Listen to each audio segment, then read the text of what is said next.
First of all, I am very grateful to all of you for being here, and some of you have come from long distances, like Claude has come from Goa, Swamiji has come from Coimbatore, Jinan has come from Kerala.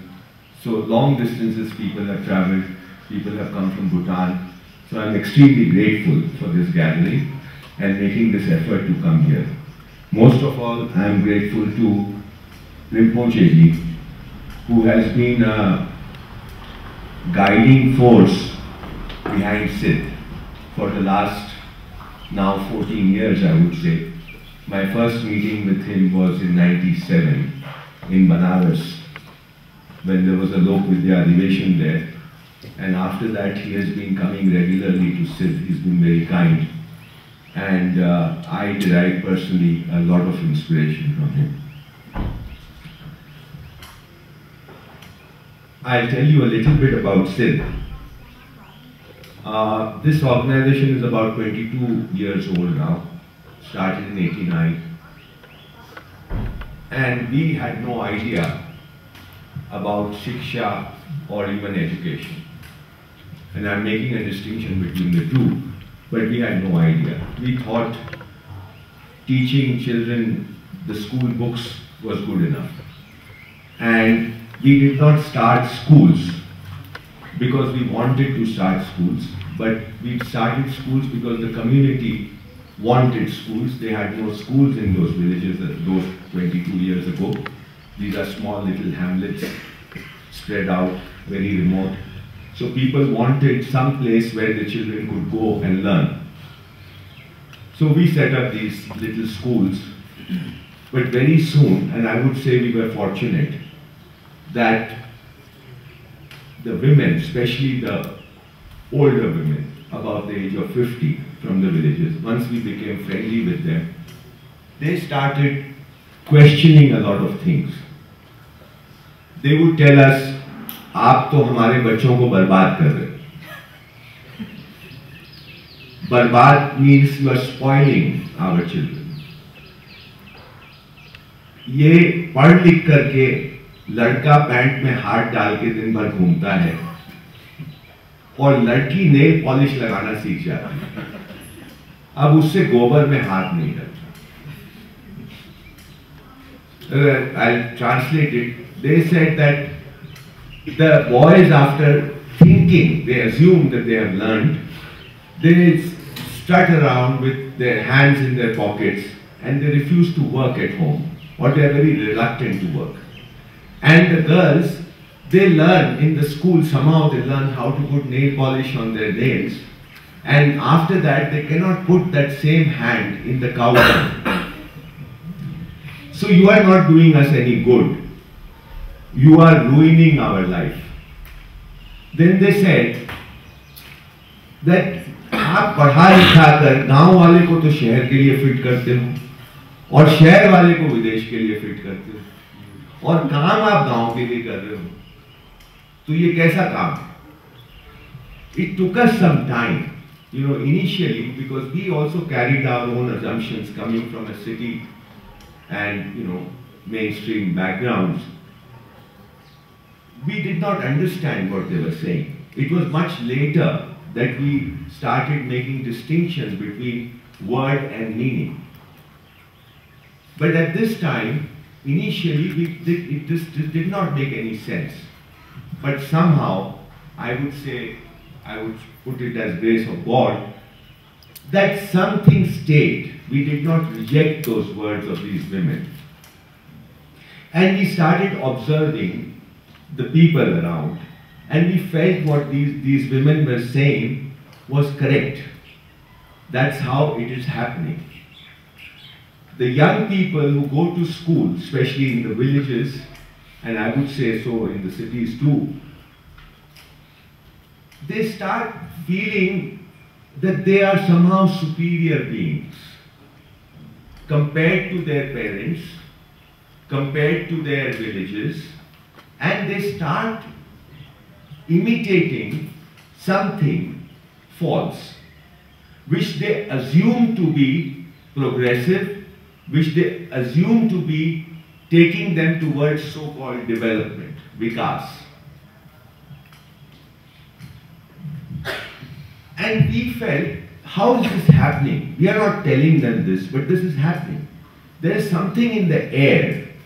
Of course, then we could deconstruct it, and we found that they were, even the books were pushing them in this direction. I'd like to give you an example. We analyzed several textbooks and of different boards, including the NCERT books at that time, the UP board, the Tamil Nadu board, the Sishu Mandir books, 6 different kinds of textbooks we took.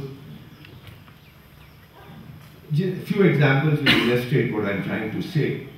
There is a book in UP board, in class 3 it is taught. It's a Hindi book. It's a Hindi textbook. There's a chapter on Sarojini Naidu, which says, Sarojini Naidu बहुत होशियार थी। 5 साल की उम्र में वो अंग्रेजी में सुंदर कविता लिखती थी। ये हिंदी की किताब में लिखा हुआ।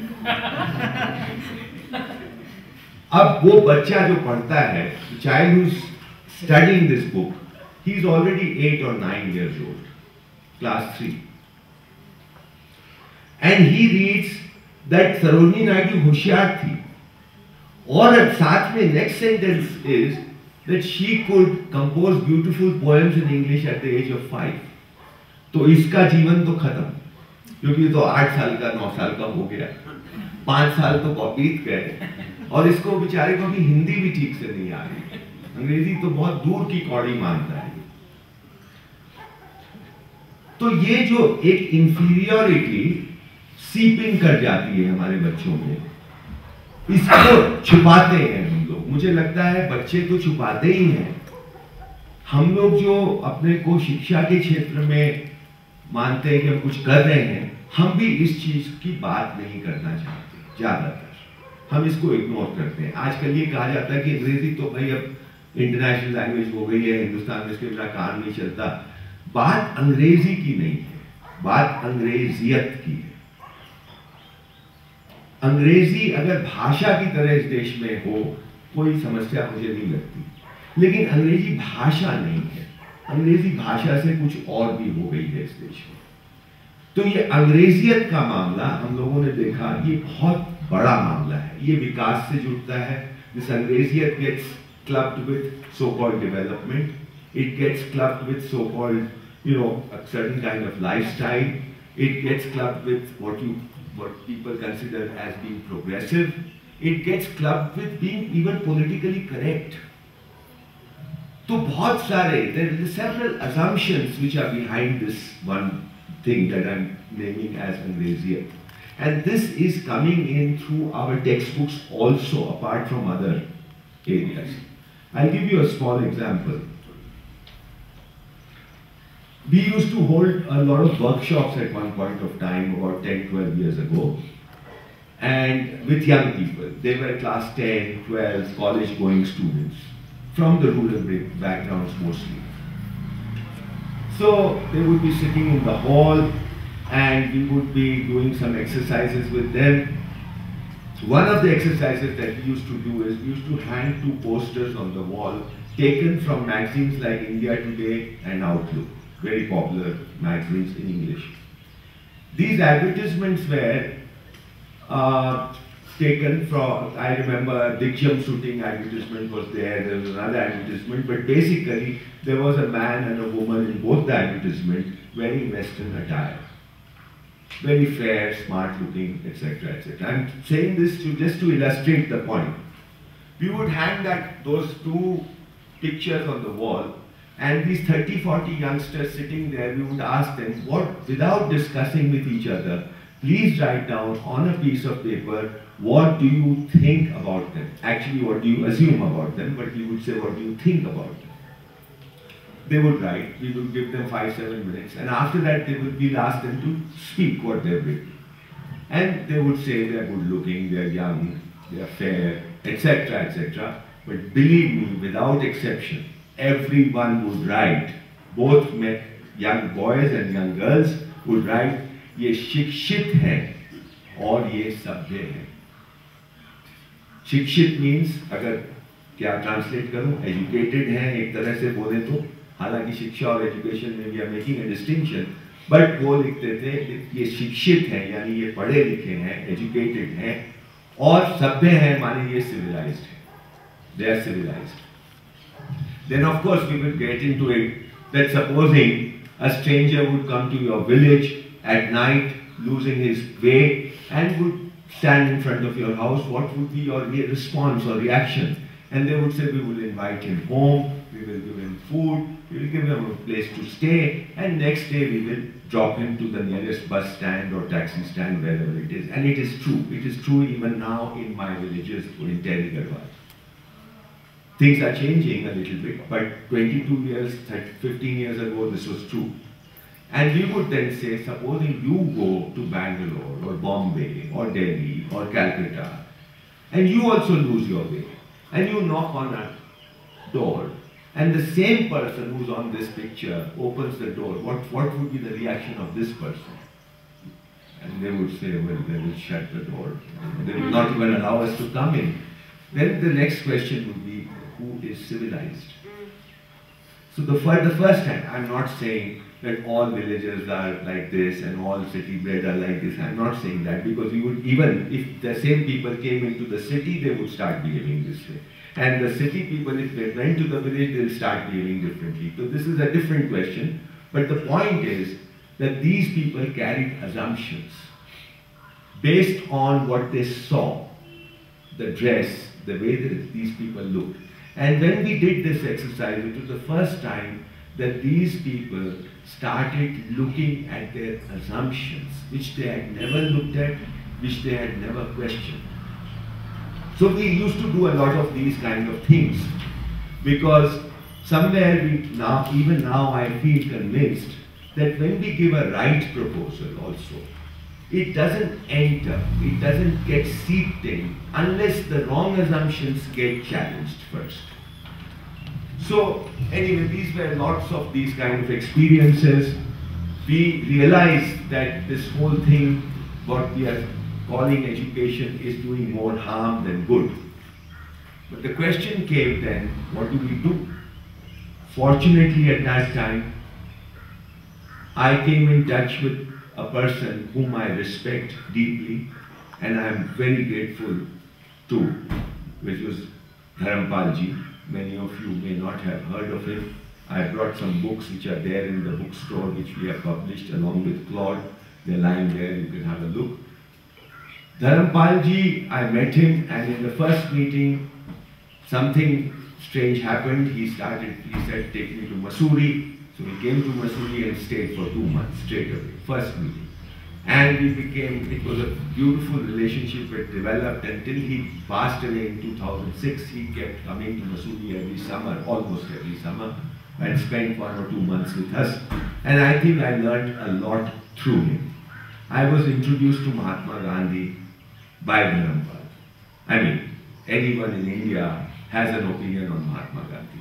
And I now realize that if you ask them what do you think of Mahatma Gandhi, they will rattle off.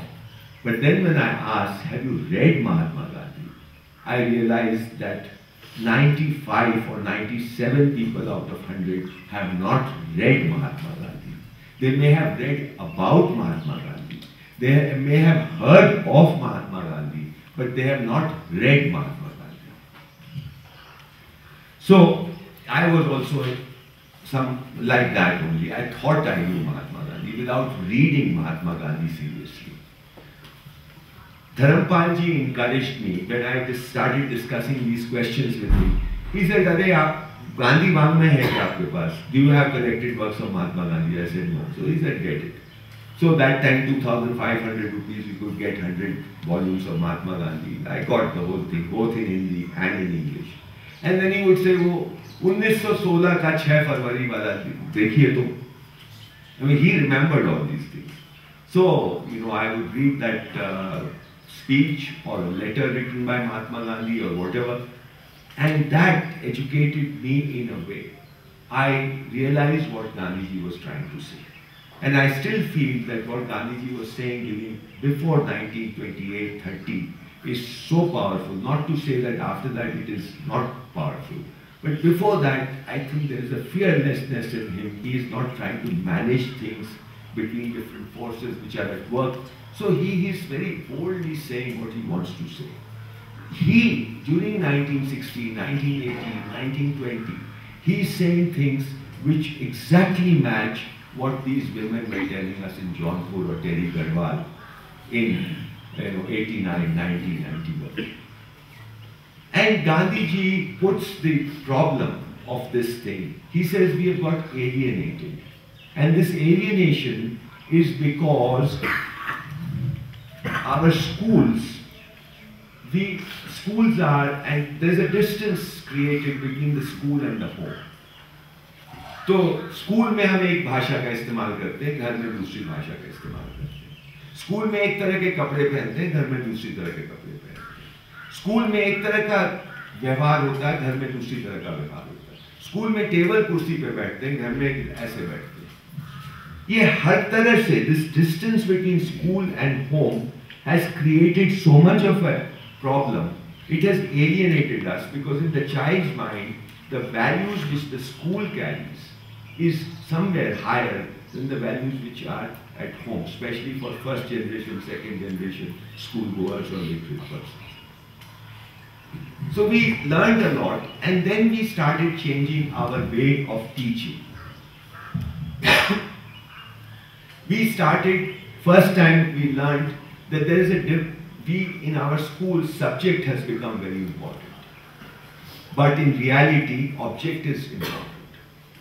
So we started changing by putting object in its place where it should be, its rightful place, and making the object of study as the object of in the classroom transactions, and weaving in various subjects in that, in the natural process. So subjects do not remain that important anymore. They are important, but they have been placed in the right place.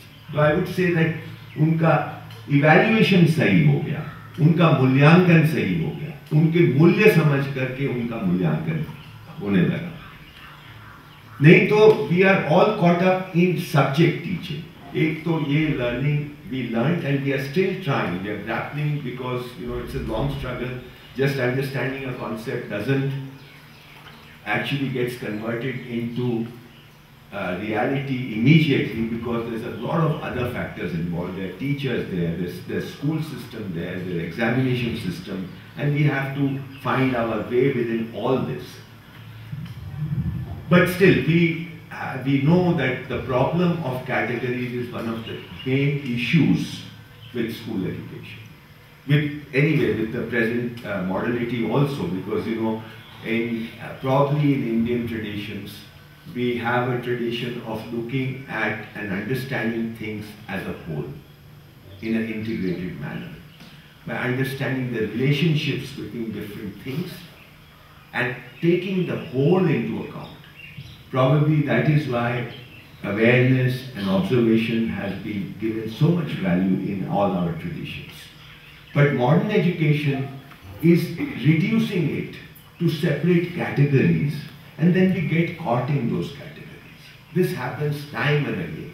I am not trying to say that categories are useless, but we forget that categories have been created by us and we need to use them for our benefit rather than getting caught up into those categories.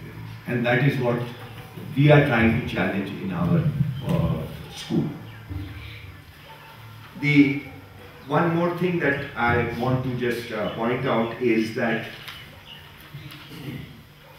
I realize that school children are encouraged to ask questions. And the more a child asks questions, there's somewhere an assumption, both in the child's mind and in the teacher's mind, that this child is an intelligent child because he's asking or she's asking a lot of questions. I'll now just give you a small incident. In 2004, I think I invited respected Rinpoche Ji for a workshop in Mussoorie.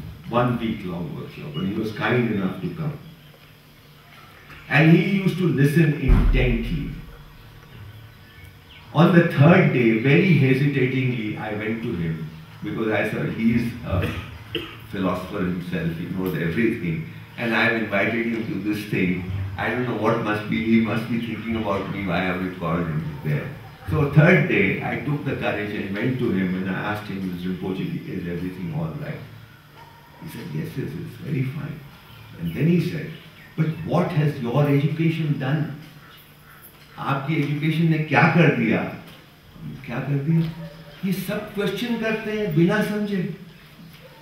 There were other participants and people were asking a lot of questions. So ये प्रश्न कर रहे हैं, पर हमारी tradition में तो मुझे याद है इन्होंने कहा, हम पहले सुनते हैं, फिर हम मनन करते हैं, उसके बाद प्रश्न करते हैं.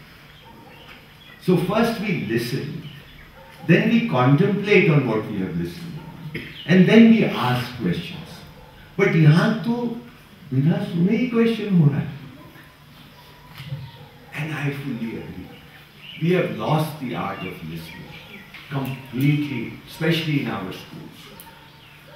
We don't listen, forget contemplation to बहुत बात कीजिए. We don't even listen to what the other is saying. So, this emphasis, which I would attribute to modern science, on finding the answer to the question why, has become so important. And as soon as you feel, and again I'm using the word feel, you feel you've got the answer to the question why, you think you know. But now I slowly am realizing that the question what, the answer to the question what is far more important than the answer to question why. Why is mostly confined to logical thinking, rational thinking, very limited it is. So the answer to the question what can only come through observation and awareness. It cannot just come with pure logical thinking. And this is completely missing in our education.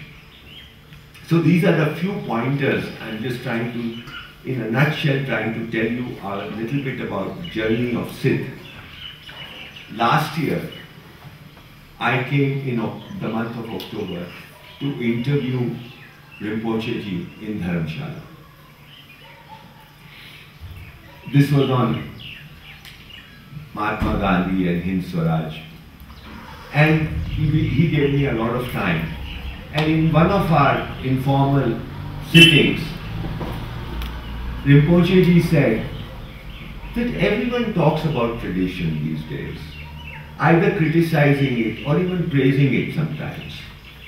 But do people know what the traditional view on education is? I said, I doubt if people know. So then it so happened, he suggested, why don't we do something about it? At least put all the perspectives in Indian tradition on education in one place. And let people at least have the advantage of, if they want to know, at least it will be in one place. So the idea of this conference came from that meeting in October last year. And I said, okay, I'll try and organize it, but you'll have to be the patron. You'll have to, this will be under you. And he agreed, because he said next year I'll be free, so I'll do it. So this is a culmination of that. I had no idea of who to call. I mean, I know educationists, but from the tradition. But 1 year was a long time, so made inquiries. Rinpoche Ji helped a lot. And so I'm very grateful that we have a fairly good representation here from various traditions. There are 2 people also coming from the Jain tradition. They'll be arriving, one of them will be arriving today, the other person will be arriving tomorrow. So we have from the Buddhist traditions, we have from the Hindu traditions, we have from Jain tradition, we have people from Gandhian and Naitali also who will be arriving today. We have from Krishnamurti ji's school of thought also, we have people, and we have from Aurobindo also. Professor Anand Reddy was coming, but at the last moment he had some problem in the family, he had got his tickets done, everything, but he sent his write-up, which is here. So for all of you to, if you want to read that, it's available here. If you have the time, you will read it out also. So we have a fairly good representation. I'm very grateful, and I'll just make a couple of requests that we have about 17, 18 speakers.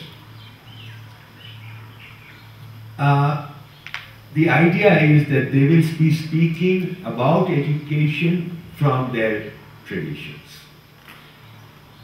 We are not that keen on the practitioners. We want to more keen to know the philosophical view on education. That is one. Secondly, that each speaker, after they have given their presentation, there will be some time for questions. But I would request people who are asking questions that the questions should be only for clarification, not to challenge.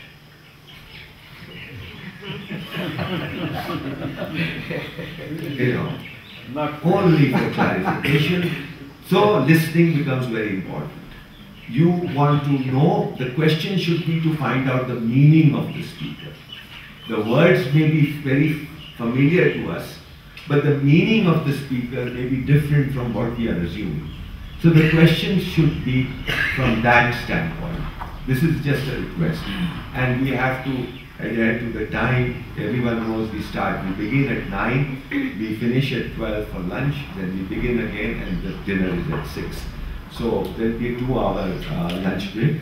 And I'm very grateful once again to Rinpoche ji. I'm very grateful to Prashant and Deer Park Institute and Khyentse Rinpoche. I haven't met him, but he'll be coming this evening, and I hope that he will give a small talk in the evening. I'm very, all of us are very keen to hear him. And that's all. Thank you very much.